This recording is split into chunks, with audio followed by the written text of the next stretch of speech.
The crisp morning air held promise as Dr. Sarah Bennett pulled up to Elite Aviation's private terminal in her sleek black Mercedes. Today was supposed to be routine, just another flight to deliver a keynote speech at the National Medical Conference in Boston. The digital clock on her dashboard read 7:30 a.m., giving her plenty of time before her 8:15 a.m. departure. Dr. Bennett checked her appearance in the rearview mirror, though she hardly needed to.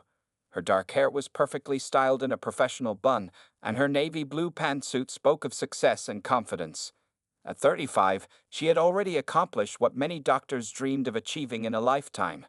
The golden pin on her lapel, marking her position as head of neurosurgery at Memorial Hospital, caught the morning sunlight. Taking her Italian leather briefcase from the passenger seat, she pulled out her flight documentation one last time. Everything was in order, just as it had been during the dozen other private flights she'd taken this year. The paper felt crisp between her perfectly manicured fingers as she slipped it back into the side pocket. A young valet approached her car with a bright smile. "Good morning, ma'am. Welcome to Elite Aviation." He didn't bat an eye at her vehicle or her appearance. Quickly taking her keys and providing her with a claimed ticket, Dr. Bennett appreciated these small moments of normalcy, where she was treated just like any other successful professional. The terminal's automatic doors slid open silently, welcoming her into the familiar space. The lobby's marble floors gleamed under soft lighting, and the gentle sound of classical music played in the background. Several other travelers sat in the plush leather chairs, mostly older white men in expensive suits, some accompanied by their families. A few looked up as she entered, then returned to their phones or newspapers. Sarah's heels clicked confidently across the floor as she approached the security checkpoint. She'd gone through this process countless times before. Show your ID, present your flight documentation, walk through the scanner, and board your plane. Simple, straightforward, professional. The security guard station was staffed by someone she hadn't seen before, a middle-aged white man whose name tag read Tom Miller. He sat slightly hunched over his desk, and his uniform looked like it had seen better days. As Dr. Bennett approached, she noticed something shift in his expression, a subtle tightening around his eyes, a slight straightening of his posture. She placed her designer briefcase on the counter and pulled out her identification package. Pilot-approved ID, flight documentation, medical credentials, and even her hospital badge, though the latter wasn't required. Experience had taught her to be over-prepared rather than under-prepared. "Good morning," she said pleasantly, sliding the documents across the counter. "I'm Dr. Bennett, flying to Boston this morning on the 8:15 departure." Miller picked up her ID with what seemed like exaggerated slowness. He turned it over in his hands several times, holding it up to the light despite the holographic security features being clearly visible. Dr. Bennett maintained her professional smile, even as she noticed him wave through another passenger, a white businessman, with barely a glance at his documentation. "There seems to be an issue here," Miller said, his voice carrying a note of satisfaction that made Sarah's stomach tighten slightly. She'd heard that tone before, and it never meant anything good. "Oh," she replied, keeping her voice steady and professional. "All my documents are in order, and I've flown from this terminal several times this month alone." Miller's eyes narrowed slightly. "Well, we've implemented some new security protocols recently. I'll need to see additional verification." Behind her, Sarah could hear more passengers entering the terminal. She was acutely aware of the eyes on her back, of the subtle shift in atmosphere as people began to notice the developing situation. Her hand tightened slightly on the handle of her briefcase, the only outward sign of her growing tension. She had 20 years of education behind her name, thousands of successful surgeries under her belt, and enough professional accolades to fill a wall.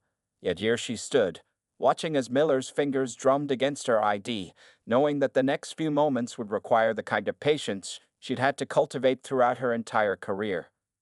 The morning sun continued to stream through the terminal's floor-to-ceiling windows, promising a beautiful day for flying. But Dr. Sarah Bennett had a sinking feeling that her routine morning was about to become anything but ordinary. Security guard Tom Miller held Dr. Bennett's ID like it was a puzzle he couldn't quite solve. He typed something into his computer with painful slowness, his eyes darting between the screen and her documents. "Ma'am, I'm showing some inconsistencies in our system," he said, though his computer screen was clearly blank. "We'll need to do a complete background verification before I can let you through." Dr. Bennett watched as another passenger, a white woman in a designer suit, walked past Miller's station. His colleague barely glanced at her documentation before waving her through with a smile. The contrast was striking, but not surprising to Sarah. She'd been here before, just not at this terminal. Could you please point out the specific inconsistency? Dr. Bennett asked calmly, her voice carrying the same measured tone she used in the operating room. I've flown through this terminal 3 times this month alone, and my documentation hasn't changed. Miller shifted uncomfortably in his chair. Well, you see, we've implemented new security protocols just this week, very strict ones. Can't be too careful these days. He shuffled some papers on his desk, though none of them had anything to do with her documents. A small crowd was beginning to gather behind them. Some pretended to check their phones, while others openly watched the scene unfold. Among them was James Crawford, a CEO she'd met at several charity events, his face showing growing concern as he observed the situation. I understand the need for security, Dr. Bennett said, pulling out her phone and setting it on the counter. I'm going to record our conversation from this point forward, if you don't mind. For documentation purposes. She pressed the record button, making sure Miller could see her do it. The guard's face reddened slightly. That's not necessary, ma'am. I'm just doing my job. Of course, she replied smoothly. And I'm just documenting how you do it. Now, could you please explain these new protocols? I'd love to understand what's changed since Tuesday, when I last flew out of this terminal. Miller's collar suddenly seemed too tight as he tugged at it. Well, you see, there's been some concerns about, security breaches. We need to verify all your credentials. Medical license, hospital ID, maybe call your workplace. Interesting, Dr. Bennett said, her voice carrying just enough edge to make Miller squirm. I've been watching the checkpoint for the last 15 minutes, and you haven't requested workplace verification from any other passengers. Is there something specific about my credentials that concerns you? A young airport staff member behind Miller's desk was now openly staring at him, her disapproval clear. She picked up her phone and appeared to be texting someone urgently. It's just procedure, Miller insisted, though sweat had begun to bead on his forehead. We can't make exceptions, even for, well, anyone. Dr. Bennett pulled out her iPad and opened her calendar. I have a surgeon's conference to attend in 3 hours. I'm the keynote speaker.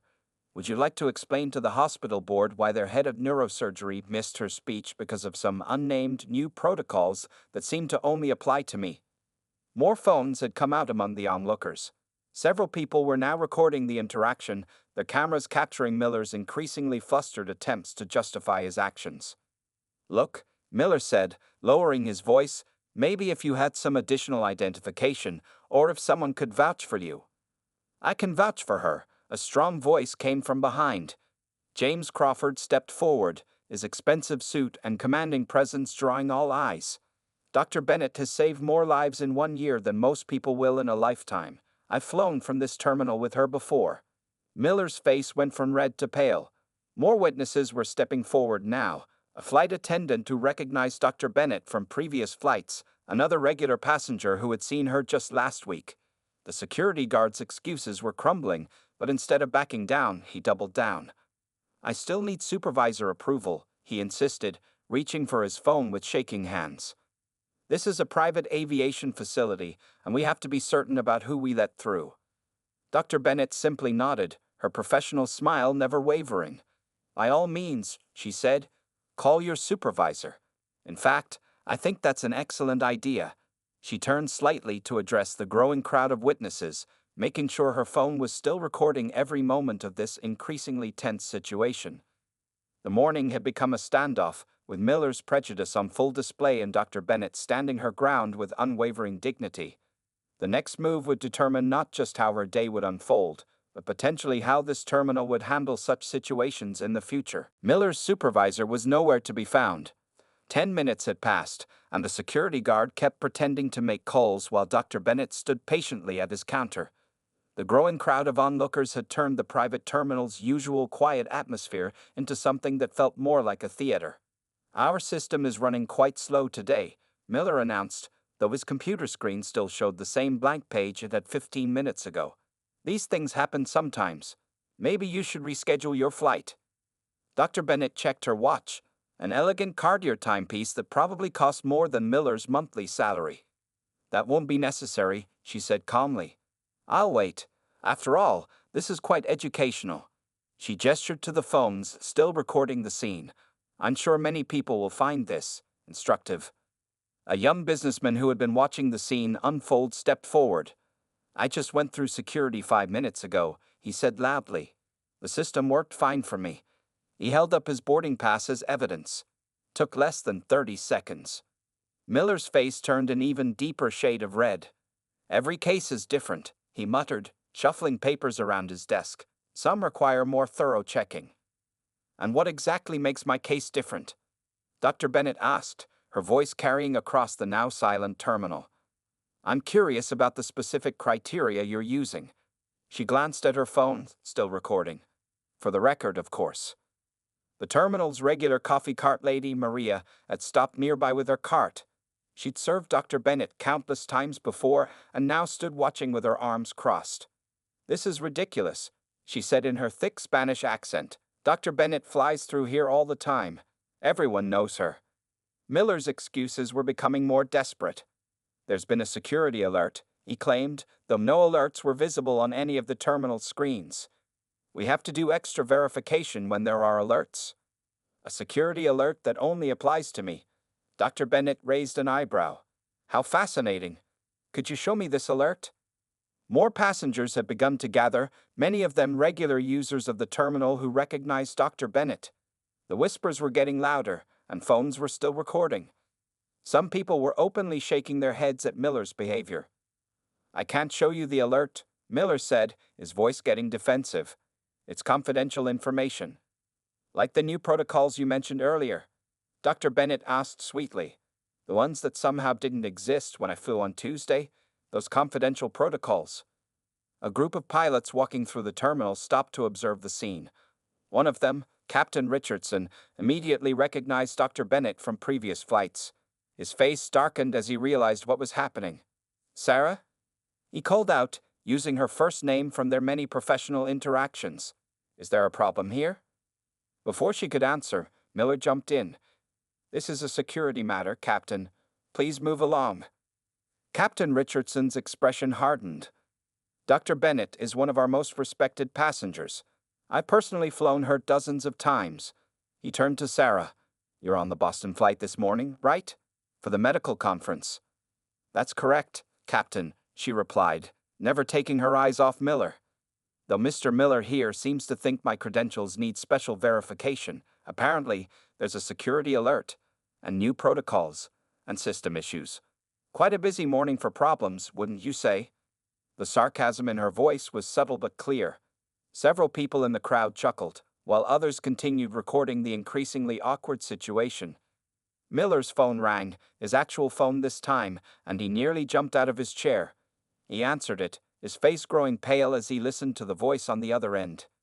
The terminal manager had finally been reached, and from Miller's expression, the conversation wasn't going well. "Yes, ma'am," he said into the phone, his voice shaking slightly. "Yes, Dr. Bennett is still here."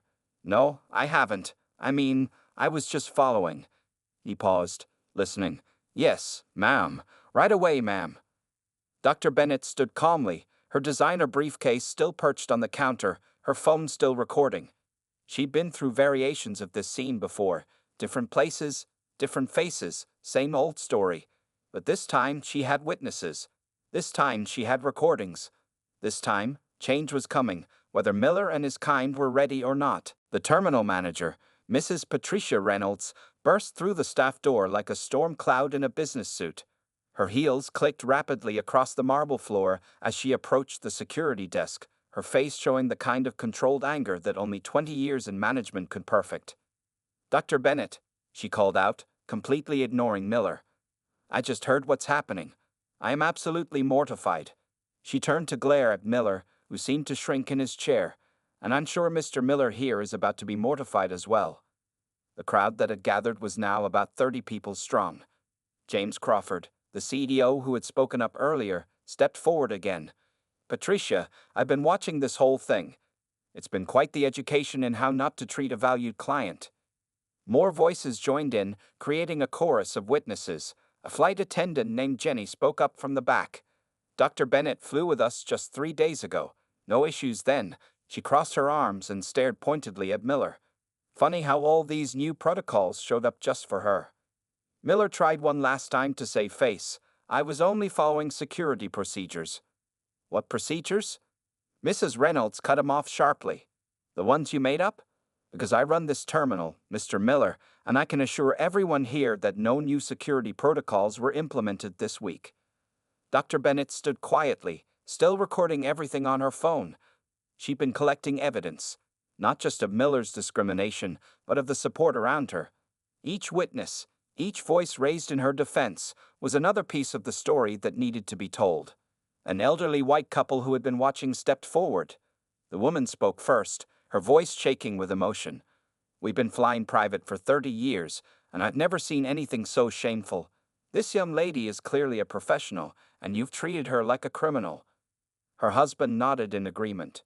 We saw 3 other passengers go through while she's been standing here. None of them got this treatment. Wonder why? His sarcasm was thick enough to cut with a knife. Maria, the coffee cart lady, had begun passing out free coffee to the gathered crowd.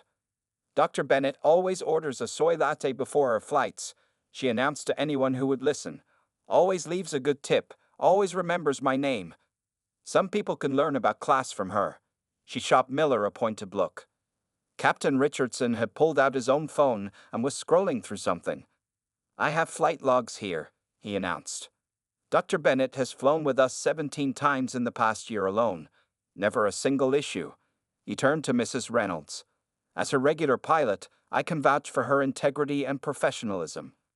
The young airport staff member who had been texting earlier stepped up to Mrs. Reynolds and whispered something in her ear. The manager's face darkened even further. I'd just been informed, Mrs. Reynolds announced loudly, that our security cameras caught everything, including Mr. Miller waving through several other passengers without any of these supposed special checks he insisted were necessary for Dr. Bennett. Miller's face had gone from red to ghostly white. His hands shook as he tried to straighten the papers on his desk, papers that had nothing to do with Dr. Bennett's situation. A young black woman in the crowd, probably no more than 20, had tears in her eyes as she recorded everything on her phone. Thank you for standing up, she said to Dr. Bennett. People need to see this. They need to know it still happens. Dr. Bennett gave her a gentle smile and a slight nod. She understood the weight of this moment, how it was bigger than just her trying to catch a flight. Every person recording, every witness speaking up, was helping to document a reality that some people still tried to deny. Mrs. Reynolds turned to address the crowd. I want everyone here to know that this is not how we do business. This is not who we are as a company. She pulled out her business card and handed it to Dr. Bennett. And we are going to make this right. The witnesses continued to record, their phones capturing every word, every reaction. They knew they weren't just watching a confrontation anymore. They were watching history being made in a private terminal on what had started as just another Thursday morning. Mrs. Reynolds turned to Miller, her voice cutting through the terminal like a razor. Mr. Miller, step away from the security desk immediately. Your services are no longer required here. But Dr. Bennett raised her hand slightly. Actually, I prefer if Mr. Miller stayed right where he is. She pulled out her iPad and opened her email. This is a teaching moment, and I believe Mr. Miller should be part of it. The crowd watched in fascination as Dr. Bennett, still maintaining her professional composure, began typing an email while speaking. You see, Mr. Miller, she said without looking up, I'm not just a doctor. I also sit on the board of the Civil Aviation Security Commission. Miller's face, which had been pale before, now turned almost gray. A few people in the crowd let out low whistles of appreciation. Right now, Dr. Bennett continued, I'm sending an email to the Commission detailing today's events. But more importantly, I'm requesting a full audit of this terminal's security practices over the past 6 months. She looked up from her iPad. Would anyone here like to be interviewed for that audit? At least 20 hands shot up immediately. Maria, the coffee cart lady, practically jumped with her hand raised. I have seen everything for 6 months. I tell them all. James Crawford stepped forward again. As a frequent flyer who's witnessed discriminatory patterns here, I'd be happy to provide a formal statement. He handed Dr. Bennett his business card. My company's legal team is at your disposal. Miller started to stand, but Dr. Bennett's voice stopped him. Please remain seated, Mr. Miller. I'm not finished. She turned to address the crowd. Would anyone who recorded today's events be willing to share their footage with the commission? Phones raised all around the terminal. The young black woman who had spoken earlier stepped forward. I started recording from the moment I saw what was happening. I've already uploaded it to my cloud storage. Captain Richardson moved closer, his pilot's uniform crisp and authoritative. Dr. Bennett, I have records of all your previous flights and security screenings. They'll show quite a contrast to today's treatment. Dr. Bennett nodded, adding something to her email. Miller sat frozen in his chair, watching as his career crumbled with each passing moment. Mrs. Reynolds touched Dr. Bennett's arm gently. Doctor, I want you to know that we take this extremely seriously. But please, let me call someone to escort Mr. Miller out. Not yet, Dr. Bennett replied, her voice firm but kind. Mr. Miller, I'd like you to explain something to everyone here. Those new protocols you mentioned, could you recite them for us? For the record. The security guard's mouth opened and closed, but no words came out. The silence in the terminal was deafening. No. Well, perhaps you could show us the security alert you mentioned? The one that only applied to me. Dr. Bennett's smile remained professional, but her eyes were steel. Miller's voice came out as barely a whisper. There weren't any new protocols. I'm sorry, could you say that louder? For everyone's phones to hear. Dr. Bennett asked politely. There weren't any new protocols. Miller's voice cracked as he practically shouted it. I made them up. A murmur ran through the crowd. More phones came out to record his confession. Dr. Bennett nodded, adding one final note to her email before pressing send. Thank you for your honesty, Mr. Miller. Finally, she turned to Mrs. Reynolds. Now you can have him escorted out, but make sure he keeps his uniform on. The commission's investigators will want to photograph it when they arrive. As two security officers approached to escort Miller away, Dr. Bennett addressed the crowd one last time. Thank you all for being witnesses today. What happened here isn't just about me. It's about every person who's ever been profiled, questioned, or made to feel less than worthy. Your recordings, your willingness to speak up. That's how change happens. The young airport staff member who had been texting earlier approached with Dr. Bennett's boarding pass, properly processed and validated. Your flight is ready, Doctor, she said with admiration in her voice. And thank you for showing us how to stand up the right way. As Miller was being escorted away, the terminal's automatic doors slid open to reveal three people in dark suits walking purposefully toward the security desk. The one in front, a tall black woman with silver-streaked hair, carried herself with unmistakable authority. Dr. Bennett, she called out, extending her hand. I'm Diana Washington, Executive Director of Aviation Security Operations. Your email reached me during my meeting across town. I came immediately. The crowd parted to make way for Director Washington and her team. Mrs. Reynolds rushed forward, looking nervous. Director, I can explain. Oh, I'm sure you can, Director Washington replied, her voice cool and professional. And you will. But first, she turned to where Miller was being held by security officers. Is this the employee in question? Dr. Bennett nodded, still recording everything on her phone. Yes, Director. Mr. Miller has just admitted to fabricating security protocols to deny me access to my flight. Director Washington's eyes narrowed. Mr. Miller, do you understand that falsifying security protocols is a federal offense? That it carries penalties including fines and possible jail time? Miller's face went from gray to almost green. The security officers holding his arms could feel him trembling. More than that, Director Washington continued, addressing the crowd now, this type of discrimination undermines the entire aviation security system. It wastes resources, violates civil rights, and makes air travel less safe for everyone. James Crawford stepped forward again. Director, I and many others here have recordings of the entire incident. We're willing to provide official statements. Thank you. Director Washington nodded. My team will take your contact information. She gestured to one of her colleagues, who began collecting business cards from the witnesses.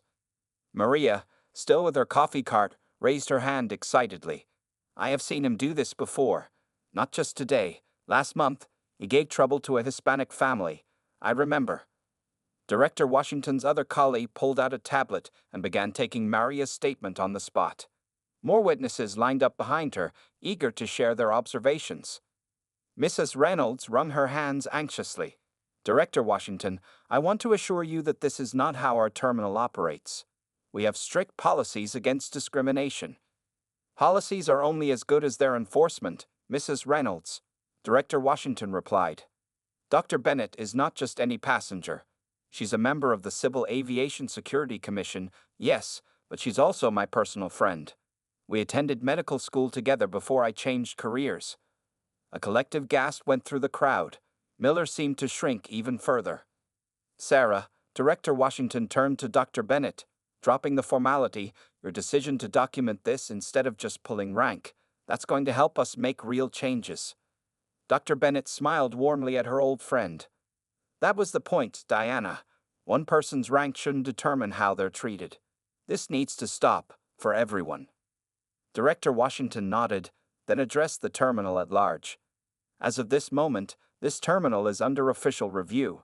My team will be conducting a thorough audit of all security practices, reviewing camera footage, and interviewing staff and passengers. She turned to Miller. As for you, sir, you'll be coming with us. We have some paperwork to fill out. She nodded to the security officers. Please escort him to our vehicle. As Miller was led away, the young black woman who had been recording spoke up again. Is this really going to change anything? Will there be actual consequences? Director Washington's face softened. Young lady, what's your name? Jasmine, ma'am. Well, Jasmine, let me tell you something. 20 years ago, I was in your shoes, watching things like this happen and feeling helpless.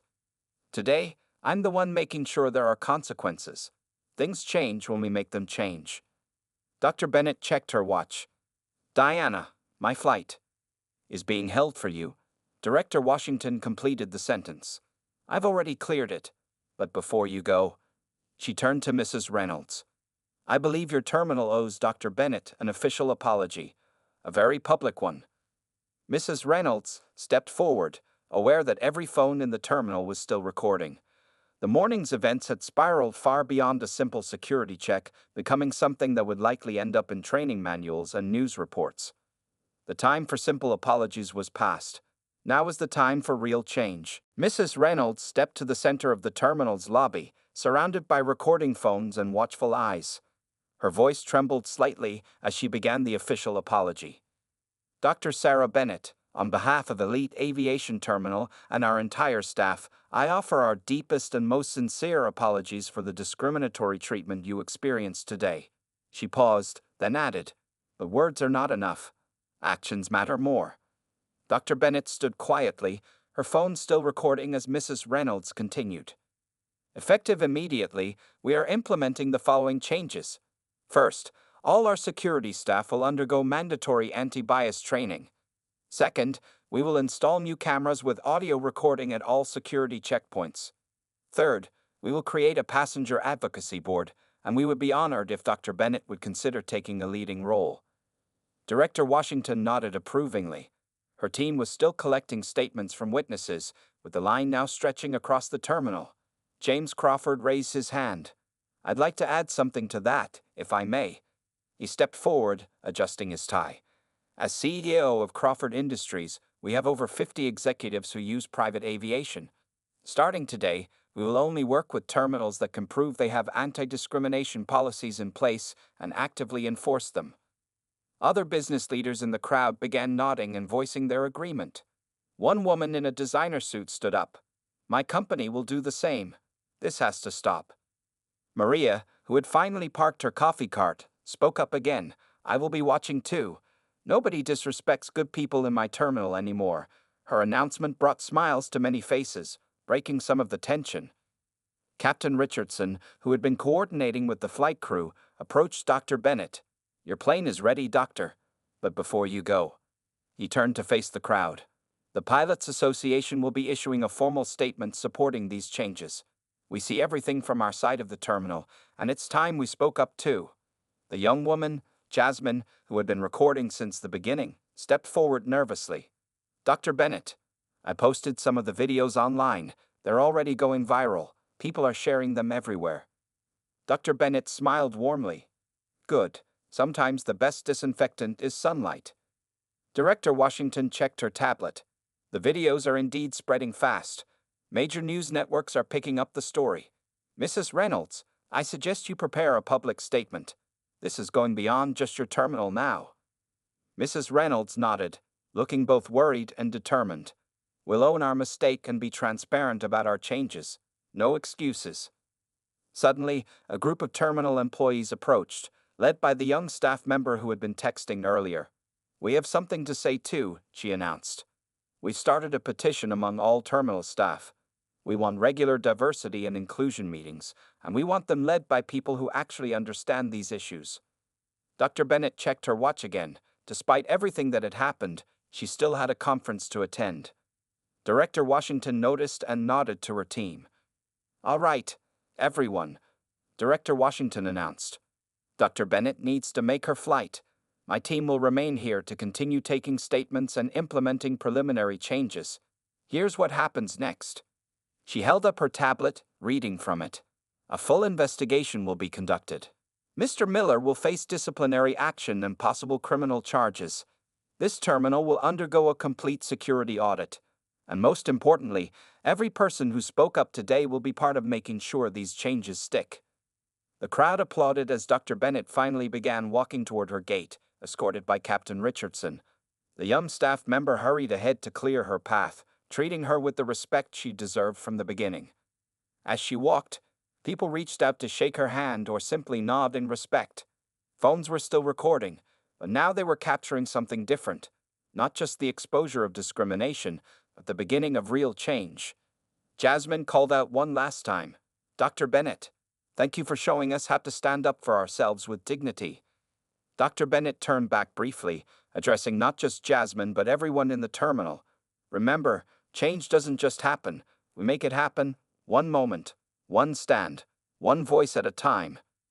The terminal doors closed behind her as she walked toward her plane, leaving behind a transformed space where one woman's dignity had sparked a movement for change. 1 month later, Dr. Sarah Bennett stood at the same elite aviation terminal, but the atmosphere was completely different. The lobby had been transformed, not just in policy but in spirit. New signs clearly displayed passenger rights and anti-discrimination policies. Security staff wore body cameras, and the screening process was now recorded and monitored. Mrs. Reynolds greeted her warmly at the entrance. Dr. Bennett, welcome back. Would you like to see what's changed? Dr. Bennett nodded, following Mrs. Reynolds on a tour of the renovated terminal. Their first stop was the security checkpoint, where a familiar face brightened at their approach. Jasmine, the young woman who had recorded the incident, now wore a security supervisor's uniform. Dr. Bennett, Jasmine beamed. I got promoted to lead the new passenger advocacy program. We've already helped implement changes at 3 other terminals in the region. The coffee cart was still there, with Maria proudly displaying a new badge that read Terminal Culture Ambassador. She waved excitedly. Doctor, my coffee cart is now the meeting spot for our weekly diversity discussions. As they walked through the terminal, Mrs. Reynolds pointed out the changes. We've installed new security cameras with audio recording. Every interaction is monitored. Our staff now undergoes weekly training sessions, and we've hired a diversity consultant who visits monthly. James Crawford emerged from the VIP lounge, briefcase in hand. Dr. Bennett, the business community kept its promise. 20 major companies now require anti-discrimination certification from private terminals before booking flights. It's becoming an industry standard. Director Washington had arranged a small press conference in the terminal's conference room. Reporters gathered as Dr. Bennett took the podium to share the results of the past month's changes. In 30 days, she began, we've seen a complete transformation, not just here, but across the private aviation sector. She held up a report. Complaints of discrimination have dropped by 60%, customer satisfaction has increased by 40%, and most importantly, people feel heard. The young staff member who had texted for help that day was now the terminal's communications director. She stepped forward to share some statistics. Our new training program has been adopted by 15 other terminals nationwide.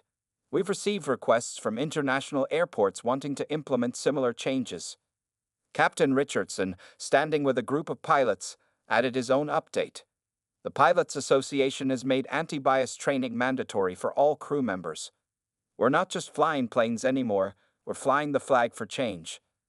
Dr. Bennett's phone buzzed with a news alert. The story of what happened at the terminal had sparked a national conversation.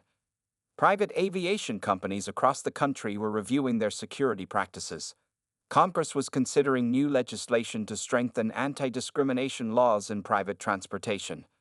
But the most important change, Dr. Bennett told the reporters, isn't in the policies or procedures, it's in the people.